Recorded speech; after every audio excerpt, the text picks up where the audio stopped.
The unwritten rules of Facebook. It cut all of our ad costs by over 70%. How do you want to be able to take in all of this data that's around us? Some of these campaigns have done up to $20 million in sales. I think this is going to be the future for the next 10 years. And now here is The Win with your hostess, serial entrepreneur, marketeer, and chief sexy boss, Heather Havenwood.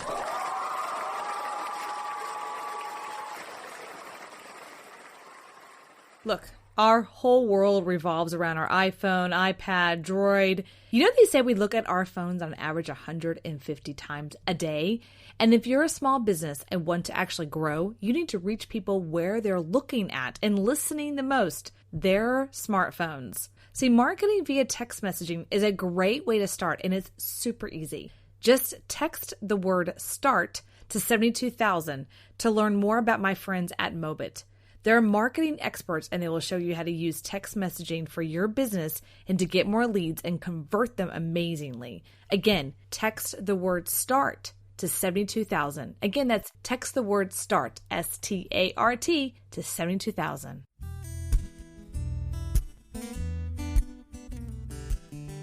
Hi, my name is Heather Havenwood, and welcome to our little show today. And I'm joined by a dear friend of mine on the other side of the pond, as we call it, David Ralph. Thanks for being here.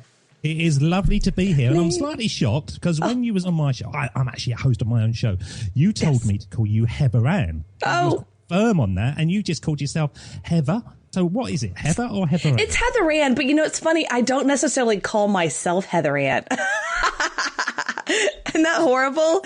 Oh, so should I call you David Ann? Did you like me to? David Sexy Stud? You know how you normally call me stuff. You call me anything you want. So welcome, everyone. This is David Sexy Stud Ralph of Joined Up Dots.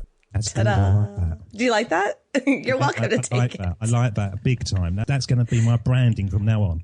Take it. Own it. Own Sexy Stud, David Ralph. You will absolutely love it because that's who you are for me. That's who you are. You're a dear friend. So, David, you know, you are a can I say badass on this? Yeah, badass podcast host you are, and Join Up Dots, you've done a ton of interviews, but you're a master at it. You really are. I mean, of all the ones I've listened to, and I've listened to a ton, I've been on a ton, you really are a master at it. But it wasn't always that way. So I wanted to kind of have a conversation with you between the worlds that you live in. You live in a world of being a podcaster, but you also came from what I call a real business. And I want to explain that to the listeners is that in this world of online marketing, I have been 15 years. My experience is people forget there's this thing called a real business with storefront or employees and taxes and like stuff like this. They forget because they go into this lifestyle business and they think, oh, it's all kind of airy-fairy.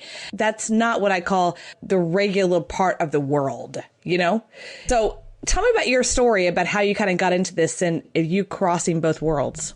Yeah, it's funny actually because I actually cross three worlds really. I cross retail, I cross corporate, and I cross podcasting. So for my own personal career, I have always been in corporate land. So I've worked in city offices and I was a financial trainer. And I'll tell you how my podcasting leap came. And somebody asked me this the other day and I'd totally forgotten about this.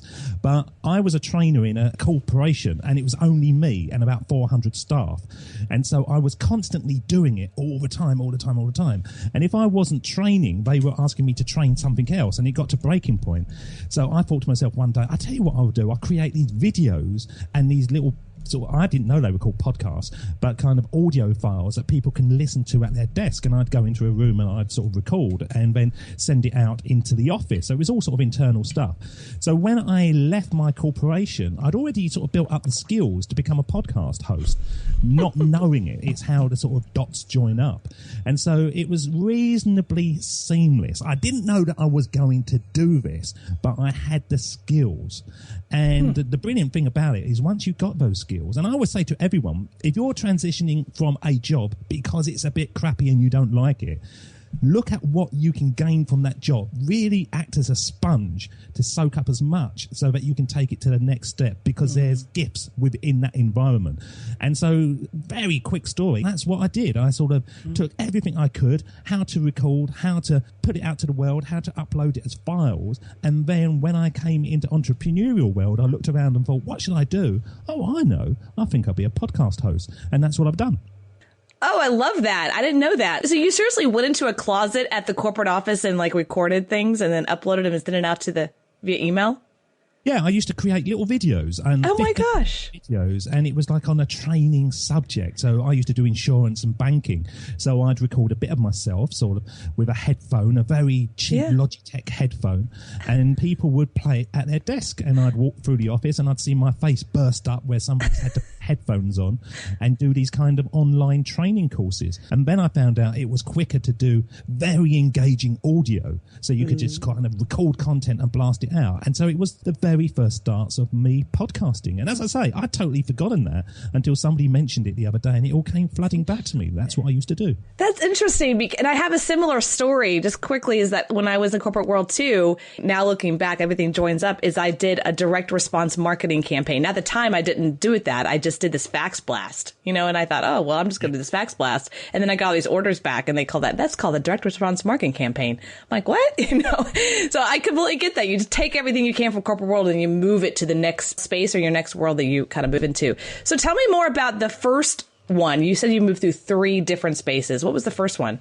Well, the very first one, it's funny enough, I'm still kind of vaguely tied up with now because I am a full-time podcaster. This is my gig and it's sexy time. I love doing this. It's great. Sexy time. Woo! Sexy time. Let's get down and get sexy. I don't say that very often, but I've got a corporate, well, it's a small shop. It's a retail shop that my mum and dad launched back in 1981. So it's been going for sort of like 35 years.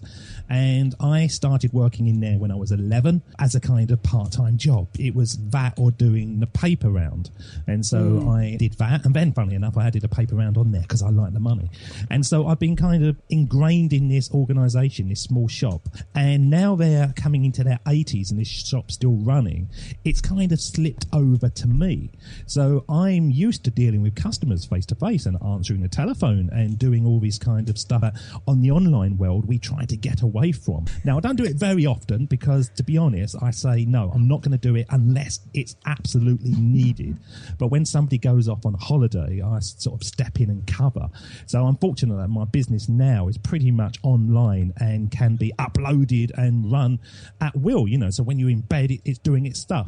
So I can plan it so that I can go, I go in there for 5 days. But I'll be honest, I hate it. I hate the restrictions of it all. I hate that I've got to be there at 8 o'clock and I can't leave till 5:30. I hate every single part of it. But on the plus side, it makes me love my life even more. It makes me think, thank God I got out of the corporate rat race and created my own life where I can literally have these conversations and then walk around the garden and sort of choose my own time and then come back to it later. It's total flexibility once you create something that's worthwhile. I love that.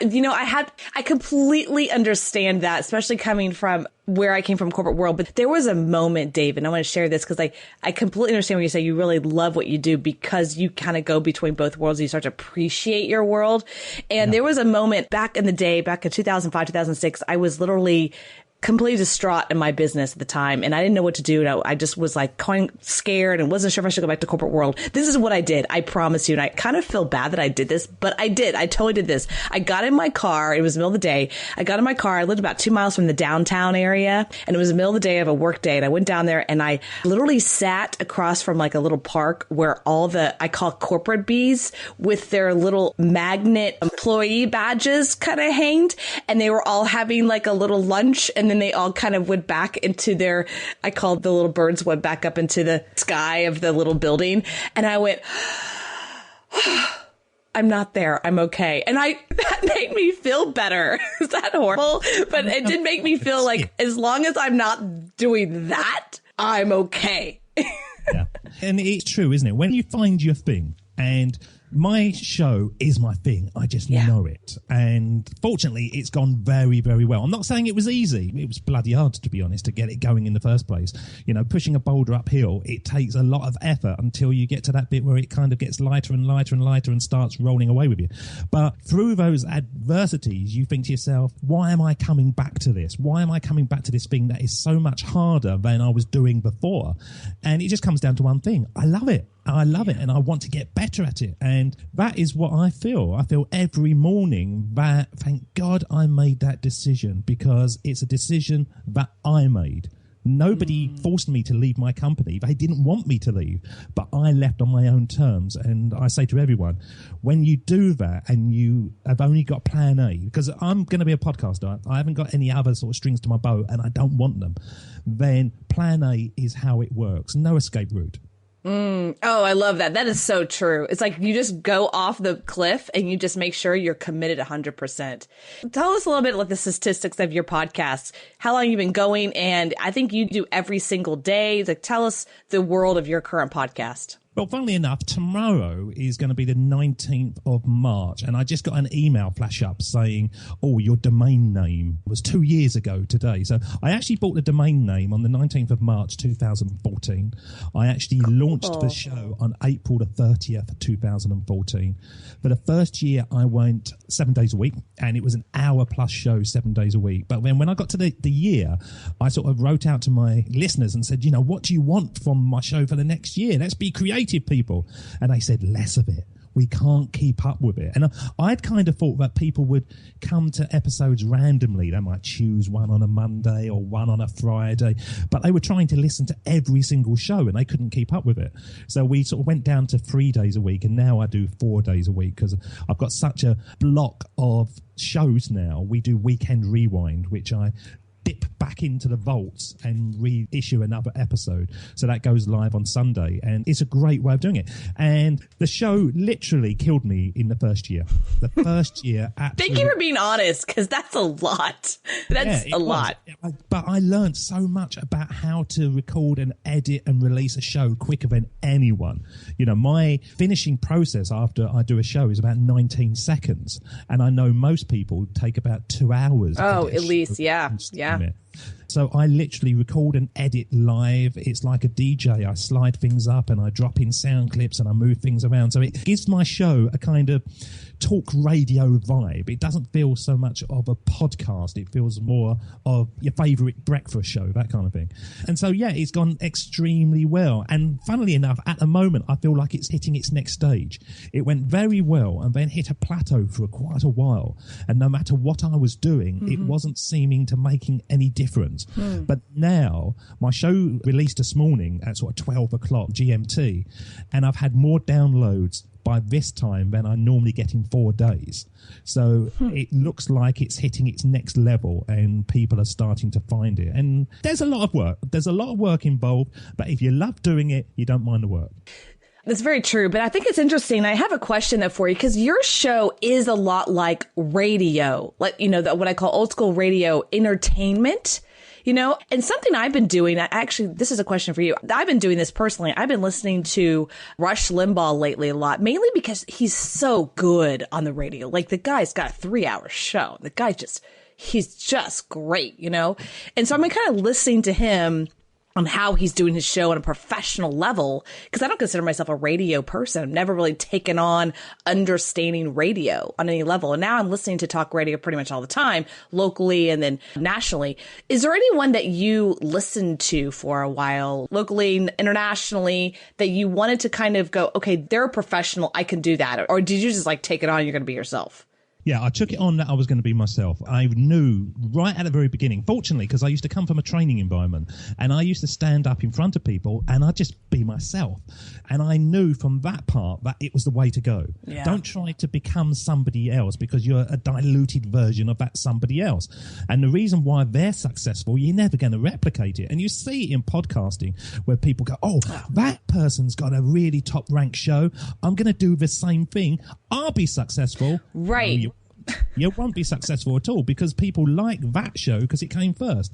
So at the beginning, I thought to myself, right, what I'm going to do, I'm going to record an hour show. I'm not going to have any questions.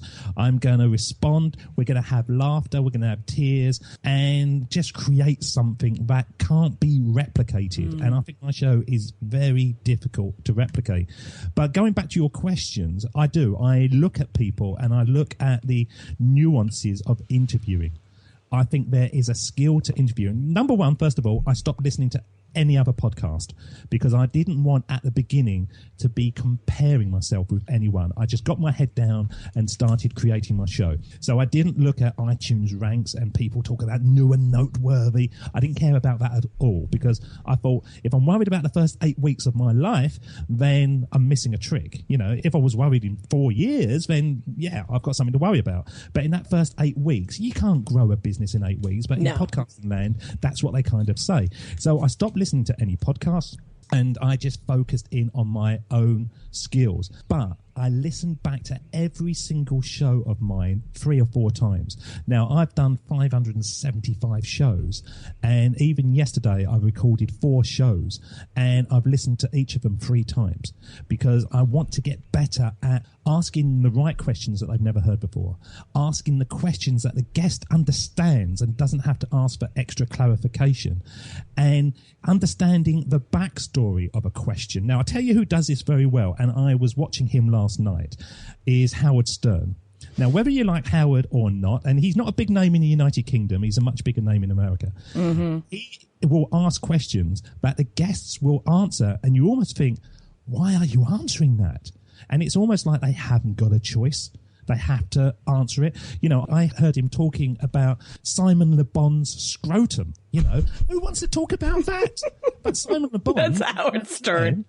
Yeah, he just opened up and he started to talk about it and how he'd had a motorbike accident and he damaged it. And, you know, and you think to yourself, this is amazing. How is he asking those questions? Now, the reason he can do that is he creates the right mood. He creates the right mood at the beginning. He's created that mood that if you go into that environment, you know what you're going to get. Right, I'm on Howard Stern. He's going to ask me these questions. I've got a choice. I either play along with him or I don't. And I think that's what so many podcasters miss out on. They don't create the mood that is right for their show. And so that when people come on their show, they know how to deliver. What they do, they have a diluted version of somebody else's show. And so when the guest comes on, they're not really sure how to perform. And I think that would be the biggest message I would say to any upcoming radio hosts or podcasters.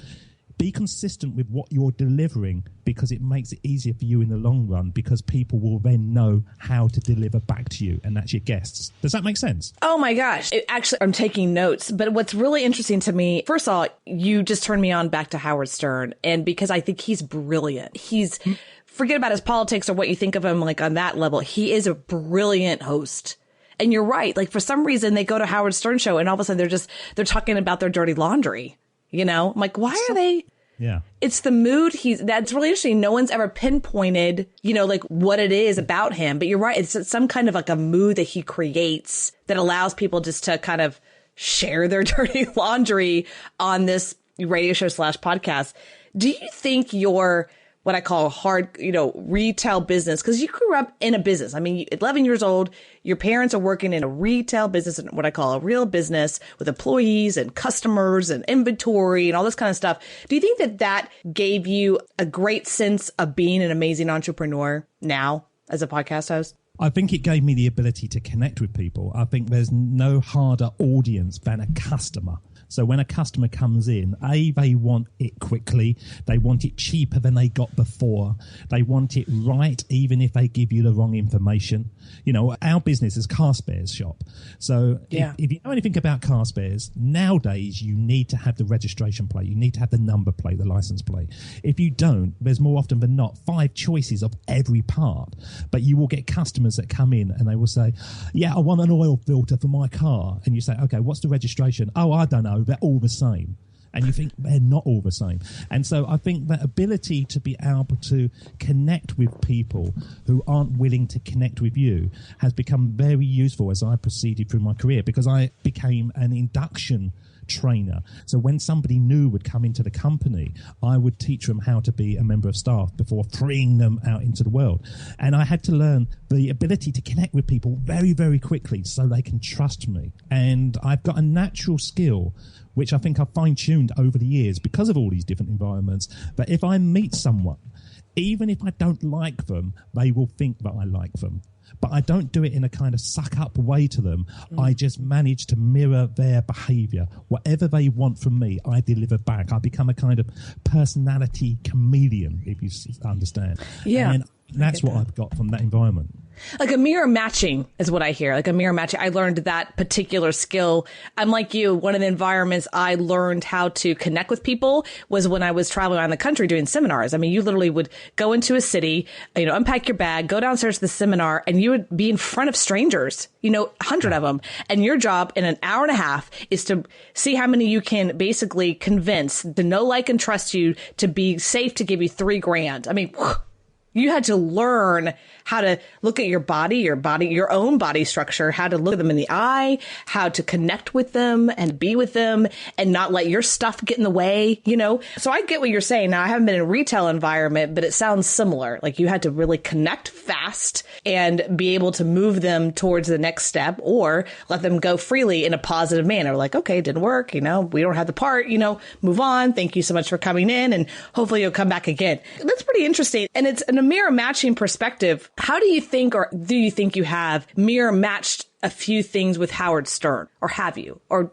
yeah, that's interesting. I think one of the things is he's a professional, and I think with me, I'm a student of the game, especially. Yeah. I love that. Ooh, student of the game. I'm writing that down. That's awesome. I want to become not just an interviewer. I've actually created a new course, Heather, called Interview Masterclass, which is coming live very, very shortly, because so many people asked me, how are you doing this? Like it was a step-by-step approach. And I said, well, I just kind of do it. But when I started sort of breaking it down, because they kept on asking me, I realized there was 12 key areas. And those areas match up with Howard, match up with myself, match up with all the people out there that are doing a show that is based on questions of that moment. They don't write 12 or 15 different questions to go live with. I can tell that you haven't written any questions. No. To what I'm saying. It feels like I'm unprepared, though, not having that, just to be honest. It feels like that, but I'd rather it not because it feels so contrite. Like, hold on, Dave, stop what you're saying. I got to hold on. Here's a question. What is prepared of having a great conversation with someone and then saying, oh, could you tell me your 4 favorite business books at the end? Yeah. Which so many people do. And I've been on some shows. I don't go on a lot of shows, but I have a really good conversation with them, but I can almost know that they've got that sheet in front of them, which is one of the things they do. So a lot of people will send me a list of the flow, and I never, ever read it because I think I don't want to do that. I just want to get on and respond to what they're saying. I don't want to have prescribed questions in my head. I just want to do it. And I think that's what Howard does. He is interested in that subject, but the bottom is interested in what his listeners want to know about that subject. I don't think all the time he says things because he believes it, but he believes that his listeners would believe it, if you understand. He knows his audience. Yeah, he's playing to his audience. Voice for the audience. And I think that's what he does very well. And I think that's what I try to do. If my audience was on the microphone, what would they ask? So I don't actually ask the questions I want more often than not. I ask the audience questions. No, that's really powerful. You know your audience at this point, and so you're being like a conduit for your audience is what I hear. Yeah. And, it's interesting. 2 years ago, it's been 2 years, it's crazy. I spent a year in study of improv, right? So you've heard improv in the theater world. And when I first got into it, I kind of signed for this course, like, oh, I'll go to the course. Why not? Next thing I know, I'm like in a year course with them. Like I love, love, love it. And what I found out through the process is that improv is like the basis of all comedy. It's the basis of a ton of speakers and comedians. They're entertainers. If I said the names, you know them. That most of them started out as learning improv because improv is the ability to be in the conversation, to be on the stage and go with the flow and actually be entertaining along the way. Because part of improv is they go, okay, you're in a diner, go. And you got to create the entire scene. And I can't tell you if you're on the scene, I'm on the scene. I can't tell you, okay, David, no, you need to say this now. No. I just go with whatever you say. It's kind of a yes and. I call it a yes and. And I think that's part of podcasting. Whatever you say, it's a yes and then I add to it. Yes and I add to it. Where can I steer the conversation? I don't think I'm a master at it by any stretch of imagination. I'm learning from you right now. But I do think that Howard Stern are people that, there's other people out there that are masters that you can, I wouldn't say try to be like them, but you can mirror match. You can watch what they're doing in the conversation. That's kind of what I was saying. It's interesting you say that, though, because at the moment I'm going into a phase of my show that I'm not yes and, I'm no and. I think in the first 100+ show, I was very much, yes, I agree with that. That's very interesting. But now I've got that confidence where I'm saying to the guest, I don't think that's right. And this is why I don't think it's right. And they're coming back at me going, well, I see your point. And I think it's become more vibrant, my show, over the last maybe 10, 15 shows, because it's gone from interview to discussion. And I think that all the best sort of conversations and discussions are the ones that you kind of want to eavesdrop in on. They're so close to the edge of having an argument that it becomes a kind of juicy stuff. And so that's what I'm aiming for now. I've realized that my skills of an interviewer has got me to the point now that I can go no and, but still keep the mood of the show very positive and enthusiastic so that I enjoy it and the guest enjoys it. And at the end of it, hopefully the listeners enjoyed it as well. I love that. And what's interesting, we're talking in March 2016 right now. And of course, we're in the middle of the political craziness here in America. Do y'all get any kind of news about our craziness over here with our... You do? We laugh at it big time. Do y'all laugh? Yeah, that's actually really interesting. I'm wondering. So here's the statement. I have a question for you, but here's the statement. America loves a good cage fight. Okay, that is my view of what's happening. And I'm watching it very intently because I'm watching from a marketing standpoint. What you just said is that the top runner right now, Trump, he's doing a lot of that. He's doing a lot of yes and he's doing a lot of no and. With the moment you said that, I'm like, that's what he's doing. He's like, well, no and it's interesting in the media. They're like, oh, what do you mean no and? Like, it's very upsetting to them. Like, why are you saying no to me? You know what I mean? Like, there's this, but I'm the media. People say yes to us. Something the other day that we heard, and he was at that conference. I'm sure you're aware of this, and some guy was heckling him. And he said, 20 years ago, you would have gone out on a stretcher and I would have come down there and punched you in the face. Right. And although what he was saying was wrong, there was an element that I think most people would go, yeah, fair enough. It's eye for an eye. If you're not invoking violence, you're just saying, let's all get on with each other. Let's act sensibly. Let's be right. And if it goes too far, then you deserve what you're getting. And I see that with him. And so I can understand why he's winning. Yeah. But the bottom line is you kind of think, yeah, that's all right when you're in America and you're all buying into that. If he goes into sort of some political environment where he's dealing with another country saying, if you say that to me, I'm going to punch you in the face. How's that going to work if he ever gets into power? Well, that's a good point. And honestly, I think he is actually very presidential. But, you have to look at, if they pull the camera back, he's in this huge auditorium with the public. You know what I mean? And let's just be honest. The public isn't always nice. So, it's the everyday public. He can't control any of that environment, and if you're dealing with any kind of large crowd, I'm talking like thousands, you can't control that necessarily. And so you have to either play into it, right? Or move it along, but you can't just be quiet. And I think that's what he's doing. He's controlling it by saying those things, but when you're in a podcast environment, radio environment, you can kind of, in a way, move the situation around energetically. You can move the conversation, move the discussion.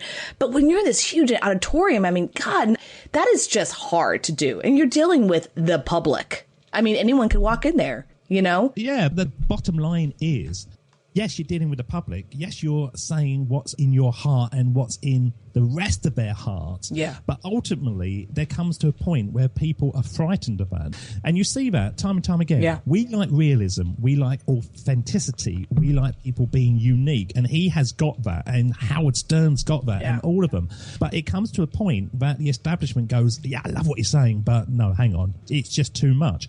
And I think that's what's great in kind of media censorship in some ways, but you get the gist of it, but it doesn't go too far. And that's what I'm very aware on my show. I want to get to the point where my show is really cutting edge, but it never becomes wrong, if you know what I mean. It never becomes horrible, argumentative, but it has a vibrancy. And certainly from our side of the fence, your political election has certainly got a vibrancy. It's comedic in many ways. It is comedic in many ways. And no, I love what you're saying, the media vibe. No, you're right, because your show has a vibe to it. Like when I get on that show or I listen to the show, either as a guest or am I listening, just listening, and as a consumer, like there's a particular mood that I kind of expect when I get on your show. Different other shows like Hard Star, when you listen to him, there's a certain mood that you expect. And sometimes you may or may not be the mood, or maybe it's matching your mood. So I completely agree with that. And the censorship of podcasting, I find interesting because we can pretty much say really whatever. You know what I mean? We don't get the scrutiny, I don't think, that what I call live media gets. You know, Fox News or international news. We don't get that kind of scrutiny as fast because we're individuals. We can kind of say what we want. There's really more the free speech and podcast that I feel they are in what I call the true media. I think the true media is kind of, well, first of all, they have purse strings that are not outside of them. You know, they're being paid by somebody other than them. So they have to make sure they're in alignment with the group or the organization or the business. And for us, we don't have that. There's like a complete freedom to actually ask any question we want and create any mood that we want and move it. But I think the piece that I love about what you're saying is the consistency. Yeah, I think you do have to be consistent. I have always got that idea of a family driving along,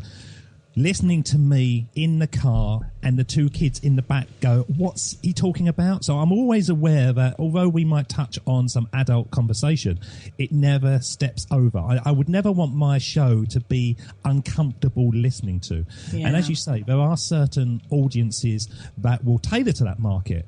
But I want something that, you know, if you look back on someone like Duran Duran, for example, talking back to Simon Le Bon, they've been around so long now that if you went to their audience, their concert, you would have the mum bringing their daughter, bringing the son, the dad, the granny. And once you get that kind of demographic of people that all can find something from your content, literally you have blown the game away. You know, no one can touch you. And I think that if you set your stall out that your content is listenable to across those generations without trying to censor yourself, without trying to make it too this or too that, or boring. And be honest, Heather, there's a lot of podcasts out there. I might listen to them for about 2 minutes. The podcast host sounds bored. And so if they're bored, I'm going to be bored, and I can't bear them. I just turn them off. So I always come from a level of enthusiasm. I come from a level of consistency.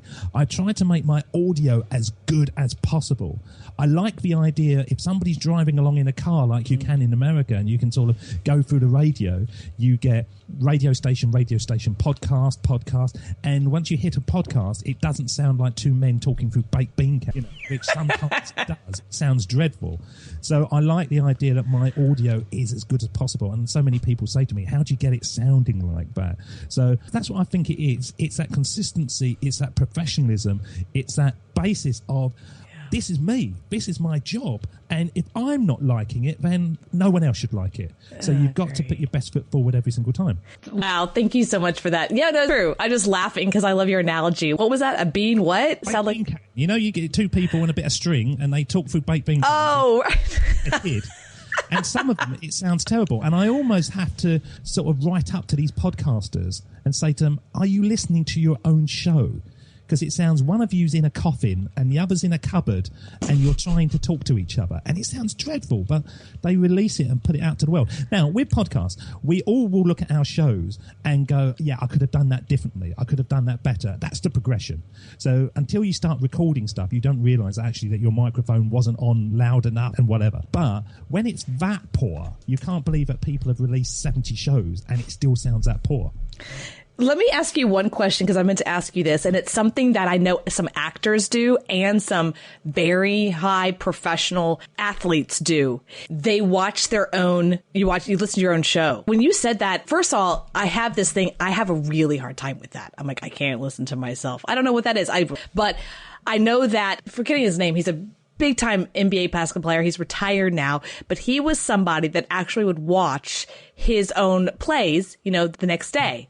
And he would look for like what's missing, what he did wrong through the entire process of playing. Do you do the same thing? What are you listening for when you listen to yours? I'm listening to pace. I'm listening to the right question. I'm listening. I try to make mine quite funny in a lot of places. And if I actually laugh when I'm listening back, I think that's good.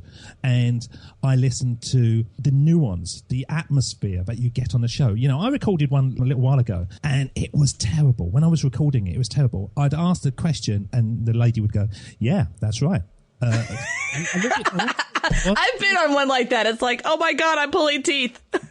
Yeah, and it was, it felt dreadful as I was recording it. Now, I've listened back to it, and it doesn't sound that bad because I realise that I've now got that understanding of having 3 or 4 questions lined up in my head so that when one doesn't quite hit, I can go with another one. And it literally was me sort of going with a question and then another question and another question and ending up as my own sort of show. But I listen to everything. And one of the things that I'm really focused in on at the moment, as I say, is to make a comfortable friction between the two of us so that we can be 2 adults having an open discussion. I don't agree with them. They don't agree with me. At the end of the day, we shake hands. I think that's very important.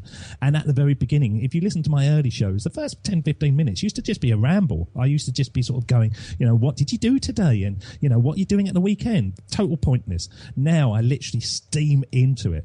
And I like to go to the sections that they don't expect. I do very long introductions. I literally give the guest's story away beforehand. It's a bit like Eminem. And so that they can't hide behind it. I've already told what they want to talk about, so let's go behind that. And so I find more often than not, they will say to me, I've never said that before. And I think, no, I bet you haven't, because you've always said the same story because the host has allowed you to say that. So it's that control element. The first 2 or 3 minutes is me literally going, this is what I want to talk about. I don't care what you want to talk about. This is what my listeners want to hear. That's what I'm going for. And by the time I get that, within about 2 or 3 minutes, we're into the show. And that's what I'm listening to at the moment, making sure that first 3-4 minutes is razor sharp, because that, once again, sends out the theme for the rest of the show. Do you feel doing that has really heightened your show, listening? Does that really help you? Yeah, I think I'm known for the introductions, literally every single... No, you do great introductions. You do amazing. I mean, your introductions are like off the chain. They're amazing. But I'm just like curious, like listening to yourself, if that really has helped you become a master at this point. I like listening to myself. I like my voice. One of the things that is... You're in love with yourself, David. Yeah, but people always Sexy say, stud.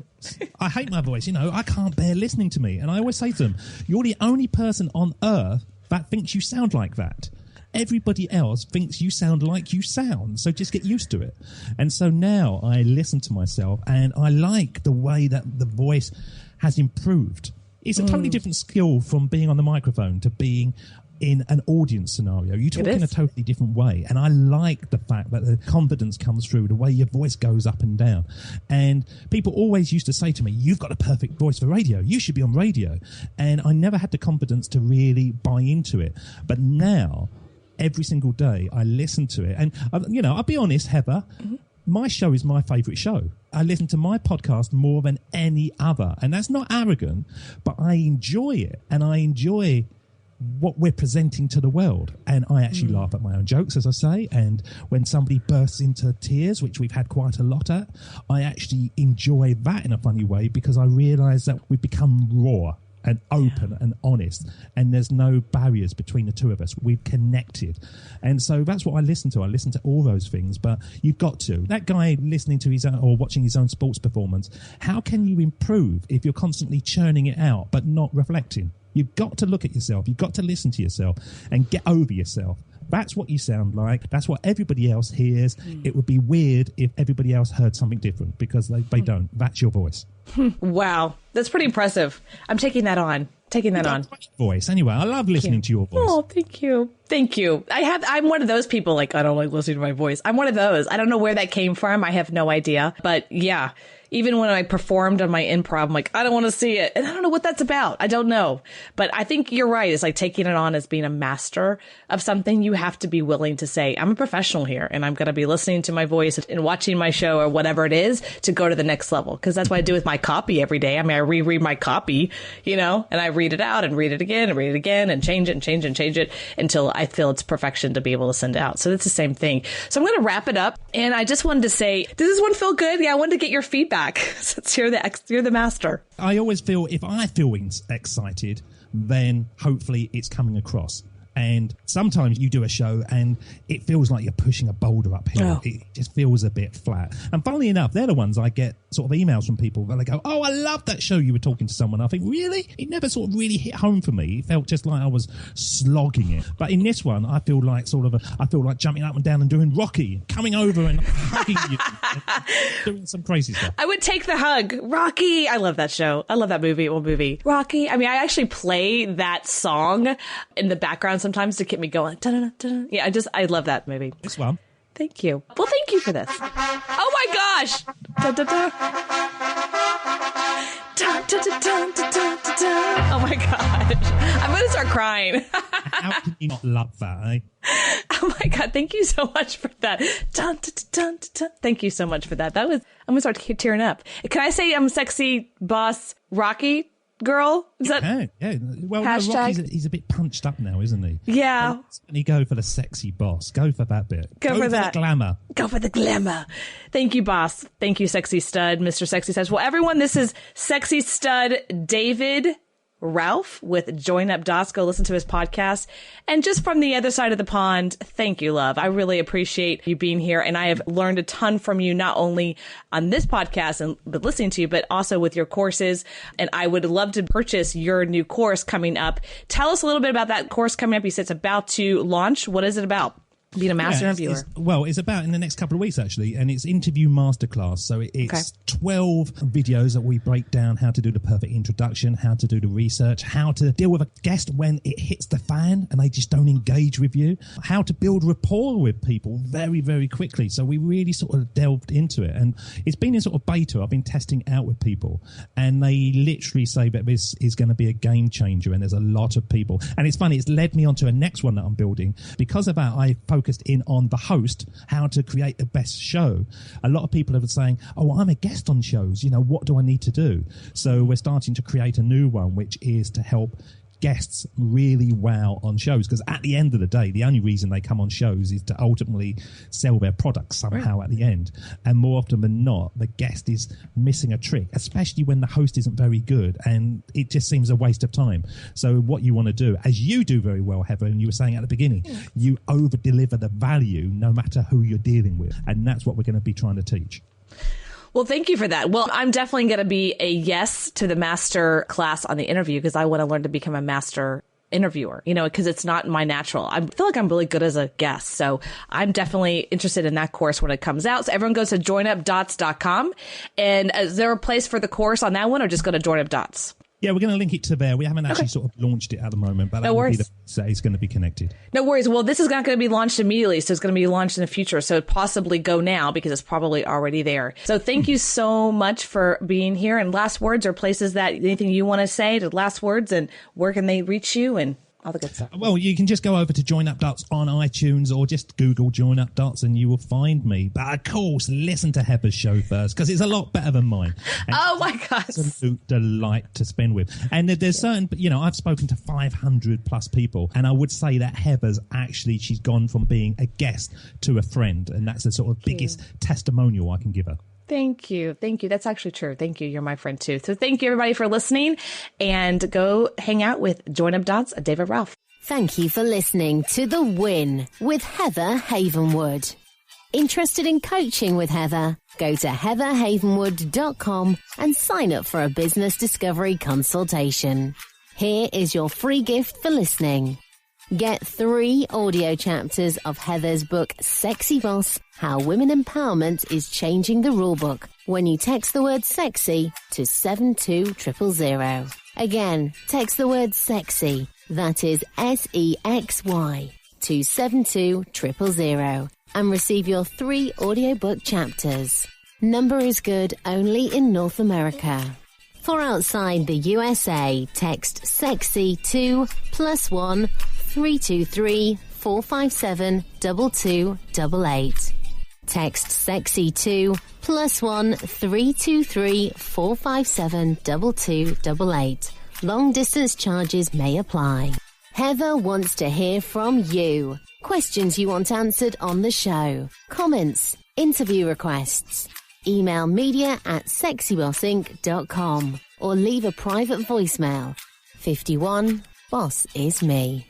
Again, the number is 512-677-4763. Check out all of Heather's sites. heatherhavenwood.com, sexybossinc.com, e2lab.com, datingtriggers.com. This is a Sexy Boss Wrap. This podcast is a copyright of Havenwood Worldwide, LLC.